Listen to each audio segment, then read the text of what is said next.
Let's begin.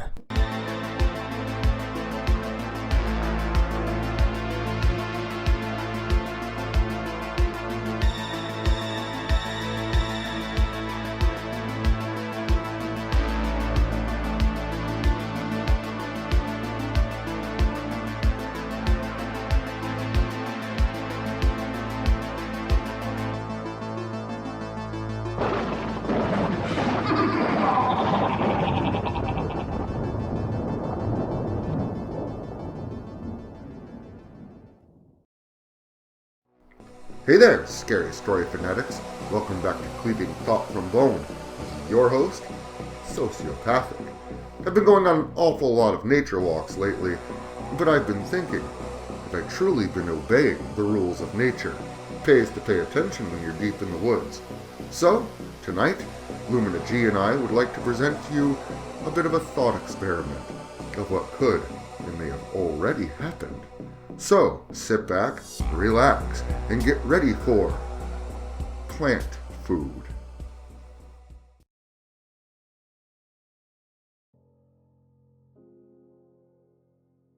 The air in the Gifford-Pinchot National Forest didn't just feel cool, it felt heavy, like a wet wool blanket draped over the shoulders of the world. Elias Thorne pulled his backpack straps tighter, the nylon webbing groaning against his shoulders. He was a man of lists and topographical maps, a hiker who found solace in the mathematical certainty of a well-marked trail. But the trail he was on, the one he'd been following for the last 3 hours, was beginning to feel less like a path and more like a suggestion. The Douglas firs here were ancient, their bark thick and corky, resembling the hide of some prehistoric beast. As Elias climbed higher into the ridge, the silence of the woods began to change. Usually, a forest hums with the frantic bureaucracy of life, the scuttle of beetles, the distant drumming of a woodpecker, the gossiping of squirrels. Here, there was only the wind, and it didn't whistle through the needles. It sighed. It was a wet, rhythmic sound, like a giant trying to catch its breath. Elias stopped to check his GPS. The screen flickered, the blue dot stuttering across the map that suddenly looked woefully inadequate. According to the satellite, he was exactly where he was supposed to be, yet the trail beneath his boots had turned into a muddy slurry of black earth and silver-gray moss. "Just a bit further to the overlook," he muttered. His voice sounded small, swallowed instantly by the moss-covered walls of the canyon. He stepped over a fallen log, a massive, rotting cedar. As his boot landed on the other side, the ground didn't feel like dirt. It felt springy, almost like muscle. He looked down and saw a network of roots, but they weren't brown or gray. They were a raw, bruised purple, pulsing with a slow, lethargic rhythm. He pulled his foot back, but the roots reacted. They didn't just sit there, they curled, slowly with an agonizing deliberation of a waking snake. The tendrils wrapped around his hiking boot. "What the?" Elias yanked his leg back. The roots snapped with a wet pop, spraying a viscous amber-colored fluid onto his trousers. The smell hit him a second later. It didn't smell like pine or sap. It smelled like a butcher shop at the end of a long, hot Tuesday. It smelled like iron and copper. It smelled like blood. Panic, cold and sharp, lanced through his chest. He turned to head back the way he had came, but the forest behind him looked different. The trees seemed to have crowded inward, their branches interlocking like the fingers of a man in prayer. The light was falling, filtered through a canopy that was no longer green. The needles of the trees above were a deep, scab-like crimson. They didn't sway in the wind. They twitched. Elias began to jog, his breath coming in ragged gasps. Every time his foot hit the ground, the earth groaned. He looked to his left and saw a hemlock tree, but its trunk was split by a vertical fissure that looked uncomfortably like a gullet. Hanging from the lower branches were white, bleached objects. He slowed down, his heart hammering against his ribs like a trapped bird. He approached the tree, his eyes squinting in the dim light. They weren't mushrooms. They were bones.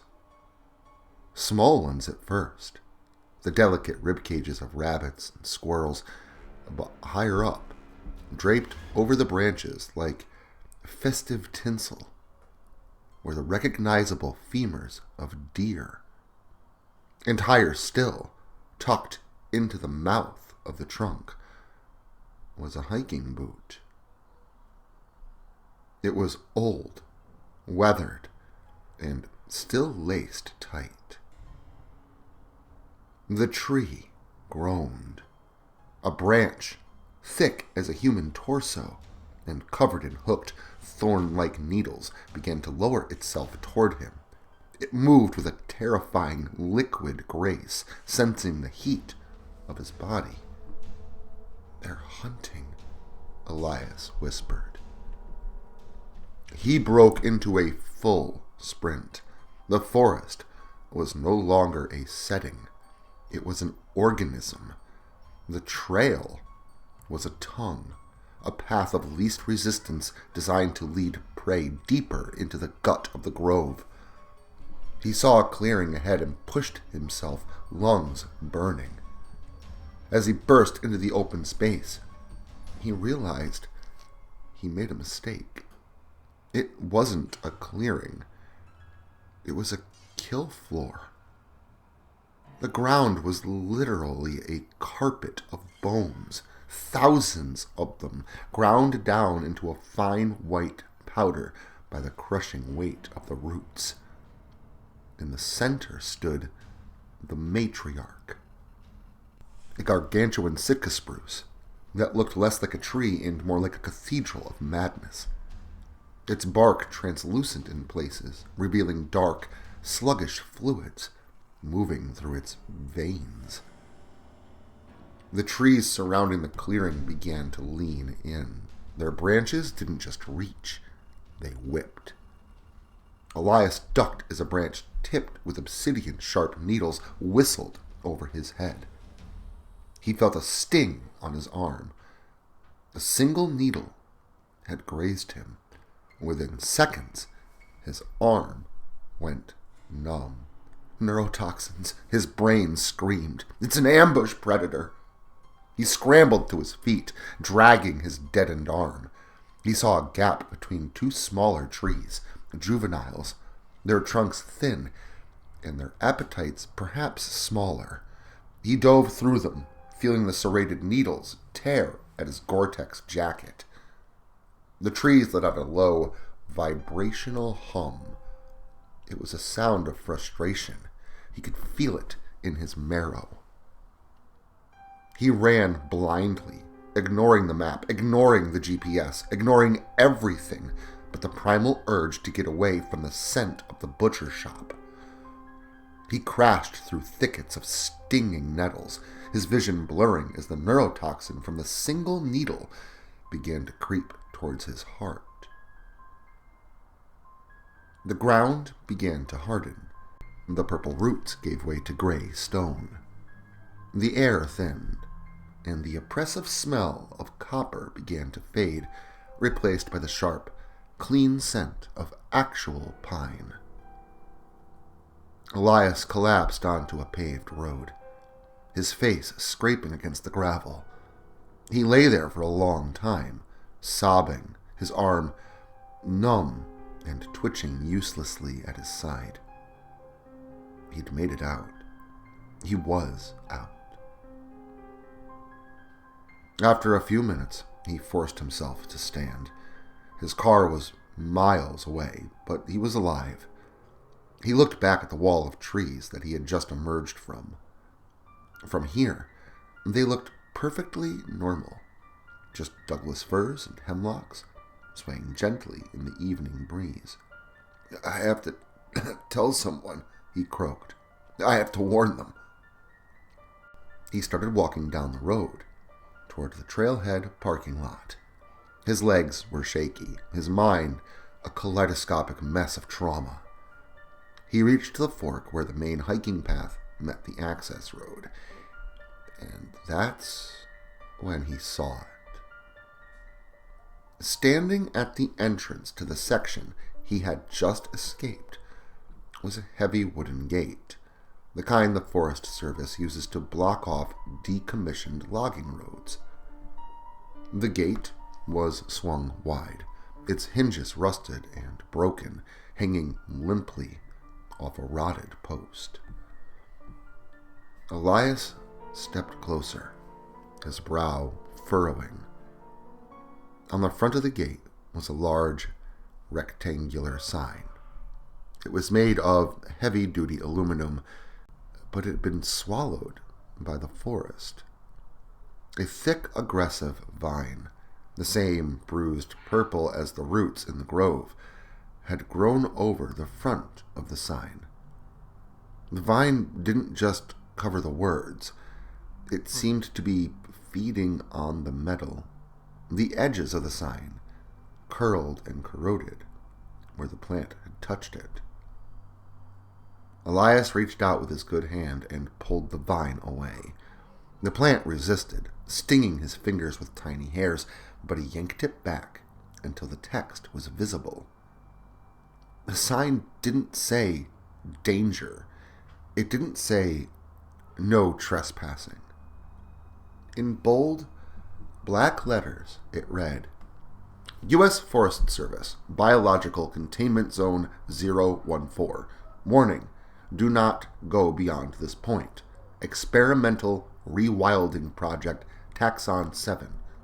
Notice, due to the introduction of predatory flora, this sector was officially purged and sealed in 1994. Any biological signatures detected within the perimeter will be treated as nutrient matter by the local ecosystem. Elias stared at the date. 1994. The sign was over 30 years old. But it wasn't just the warning that made his blood turn to ice. It was a smaller, handwritten wooden board nailed just below the official sign by a previous hiker, or perhaps a ranger, that had been obscured by a cluster of crimson needles. It read, They don't just grow in the dirt. They grow in the blood. If you feel a sting, you aren't escaping. You're just taking seeds for a walk. Elias looked down at his numb arm. The scratch from the needle was no longer red. Underneath his skin, just beneath the surface of his veins, he saw a faint, rhythmic pulse of bruised purple. A tiny, leafy shoot was beginning to crown through the pore of his skin, reaching hungrily for the sun. Well, you are what you eat, and in this case, you are becoming what is eating you, or at least fertilizer at that point. But if you're not too ground up from the week ahead, make sure to stop by again next weekend for more gore galore. And until then, make sure to like, share, subscribe, and turn on notifications so I can catch you all again next Saturday.